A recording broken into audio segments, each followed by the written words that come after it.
اعوذ باللہ من الشیطان الرجیم بسم اللہ الرحمن الرحیم اللہم اذنت لی فی دعائک و مسئلتک فاسمع یا سمیع مدحتی و اجب یا رحیم دعوتی و اکل یا غفور اسرتی فکم یا الہی من قربت قد فرجتہا و حموم قد کشفتہا و اسرت قد اقلتہا و رحمت قد نشرتہا و الحلقت بلائن قد فککتہا۔ توفیق پروردگار سے دعا افتتاح کی شرح جاری تھی کہ اس دعا کا موضوع توحید ہے۔ یہ دعائیں ہمیں عاشق خدا بناتی ہیں۔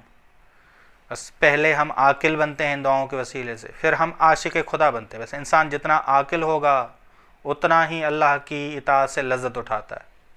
عاشق سب سے زیادہ اللہ کی اطاعت سے لذت اٹھاتا ہے، لیکن عاشق بننے سے پہلے عاقل بننا لازمی ہے۔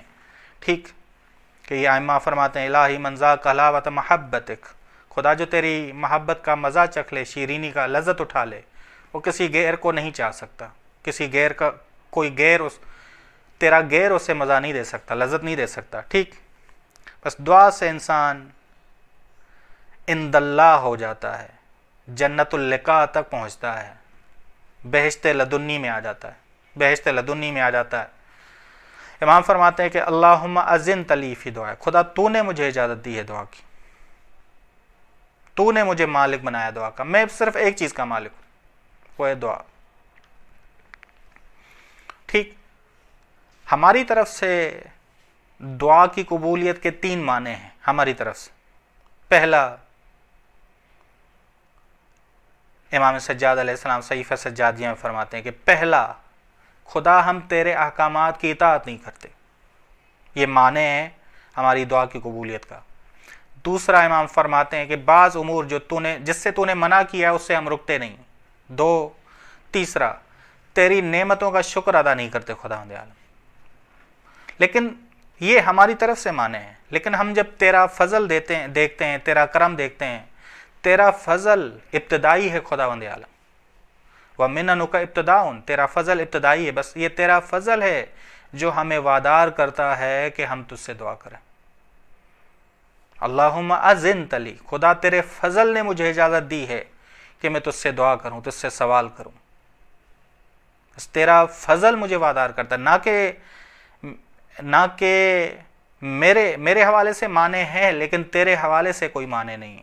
بس تیرا فضل جو ابتدائی ہے وہ مجھے اجازت دیتا ہے کہ میں تجھ سے دعا کروں۔ فاسمع یا سمیع مدحتی، بس خدا میری مدحت کو سنو کہ میں تیری مدح و ثنا بجا لاتا ہوں دعا میں۔ خدا میری دعا کو قبول کرو اپنی رحمت کے ساتھ، اور میرے گناہوں کو بخش دو، میرے گناہوں کو کم کرو۔ فکم یا الہی، خدا کتنے، بس تیرے خداوند عالم تو نے معاف کیا ہے۔ یہ ناز سکھا رہی ہے ہمیں۔ بہت ساری جگہوں پہ تو نے میری گناہوں کو معاف کیا، تو نے میری خطاؤں کو معاف کیا۔ بس میرے اندر ہمت آتی ہے کہ میں تجھ سے ہی طلب کروں خداوند عالم، تجھ سے ہی معافی مانگوں خداوند عالم۔ تیرے فضل کی امید ہے خداوند عالم، میرے اندر ہمت آ جاتی، بس لطف خدا ہے کہ اس نے ہمیں دعا مانگنے کی اجازت دی ہے۔ تنہا چیز جس پر اللہ نے انسان کو مالک بنایا ہے وہ دعا ہے۔ بس اللہ سے دعا اور گریہ، اللہ کی بارگاہ میں گریہ اسلحہ ہے، کہ امام رضا علیہ السلام فرماتے ہیں علیکم بسلاح الانبیاء، تم پر لازمی ہے کہ تم انبیاء کے اسلحے کے ساتھ مسلح ہو جاؤ۔ یہ انبیاء کا اسلحہ ہے۔ بس انسان خدا کی صفات کی مدح کرتا ہے، اللہ تعالیٰ سمیع ہے، بندے کی مدح اور شکر کو مستجاب کرنے والا ہے۔ بس اگر اس میں شافی کی تجلی آئے تو بیمار شفا حاصل کرتا ہے، پھر بندہ مدح خدا بجا لاتا ہے۔ اگر اس میں رازق کی تجلی آئے تو بندہ رزق حاصل کرتا ہے۔ بس انسان اسماء الہی کی تاثیر کو دیکھے اور پائے، یہ اللہ کا فضل ہے۔ ذالک فضل اللہ یؤتیہ من یشاء، یہ فضل خدا ہے جسے وہ چاہتا ہے دیتا ہے۔ سورہ رحمان قرآن کی دلہن ہے، کیونکہ عروس القرآن ہے، عروس القرآن ہے، کیونکہ رحمت خدا کا اس میں ذکر ہے، رحمت خدا کا اس میں ذکر ہے، جنت کا اس میں ذکر ہے۔ بس رحمت خدا سے نا امیدی کفر ہے۔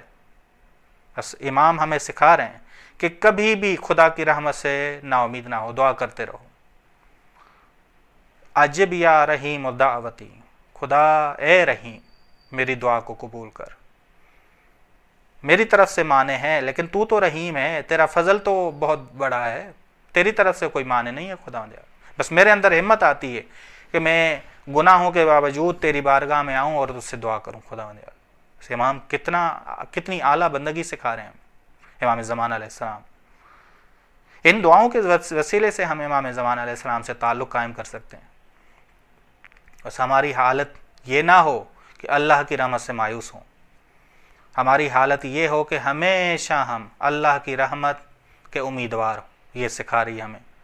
جو شخص خودکشی کرتا ہے وہ رحمت خدا سے مایوس ہوتا ہے۔ یہ قرآن کریم نے کہا فَإِذَا رَكِبُوا فِي الْفُلْكِ، جب وہ کشتی میں سوار ہوتے ہیں، دعوا اللہ مخلصین لہ الدین، اللہ کو خالص ہو کے پکارتے ہیں۔ فَلَمَّا نَجَّاهُمْ إِلَى الْبَرِّ، جب ہم ان کو نجات دیتے ہیں، خشکی کی طرف پہنچ جاتے ہیں وہ لوگ، اِذَا هُمْ يُشْرِكُونَ، اس وقت وہ شرک کرنے لگتے ہیں۔ ہم ایسے نہ ہوں، خوشی میں غم میں اللہ کی رحمت سے امید رکھیں، اللہ کی رحمت سے امید رکھیں۔ شرک آلودہ زندگی رحمت خدا سے روکتی ہے۔ بس خداوند عالم نے کہا ہے ادعوا ربکم تضرعا وخفیۃ، کہ خدا کو پکارو۔ اجتماعی حالت میں دعا کی بھی جماعت ہے، دعائے کمیل ہم جماعت کے ساتھ پڑھیں، اس کی بڑی تاثیر ہے، اور ایک دعا ہے جو تنہائی میں خدا کی بارگاہ میں کریں، اس کی بھی تو بڑی تاثیر ہے۔ بس ادعوا ربکم تضرعا خفیہ، پوشیدہ بھی کرو، جماعت کے ساتھ بھی خدا کو پکارو۔ بس اللہ کو پکارو، اللہ سے مانگو، میت خاص مانگو۔ میت عام تو ہے وَهُوَ مَعَكُمْ أَيْنَمَا كُنتُمْ، وہ تم سب کے ساتھ ہے، ہر ایک کے ساتھ، لیکن میت خاص ہے کہ خدا کی جو رحمت ہے، ان رحمت اللہ قریب من المحسنین، رحمت خدا محسنین کے قریب ہے، یا ان ربک لبالمرصاد، تمہارا رب تمہاری گھات میں ہے۔ ظالموں کی بھی گھات میں اللہ کا غضب ظالموں کی گھات میں ہے، اور اللہ کی رحمت مومنین کی گھات میں ہے۔ رحمت خدا پکار رہی ماہ مبارک رمضان میں، ماہ مبارک رمضان میں رحمت خدا بلا رہی کہ آؤ اپنے آپ کو بخشوا لو۔ جو اس مہینے میں خود کو نہ بخشوائے وہ بدبخت ترین انسان ہے، گمراہ ترین انسان ہے۔ رحمت خدا ہمیں پکار رہی ہے، بس اللہ غائب نہیں ہے، دعا کرنے والا غائب ہے۔ بس ہم دعا کرتے ہیں خاص فیض حاصل کرنے کے لیے، خاص رحمت حاصل کرنے کے لیے۔ بس امام ہمیں دعا سکھا رہے ہیں، کیا طلب کرنا ہے، کس طرح خدا کو پکارنا ہے، وہ ہمیں سکھا رہے ہیں، یہ آداب سکھا رہے ہیں امام زمان علیہ السلام۔ یہ دعا افتتاح ہمیں سمجھ آئے گی تو امام کا قرب حاصل ہوگا۔ خدا ہمیں یہ توفیق دے۔ صلی اللہ علی محمد اہل بیتہ الطیبین الطاہرین، اللہم صلی علی محمد۔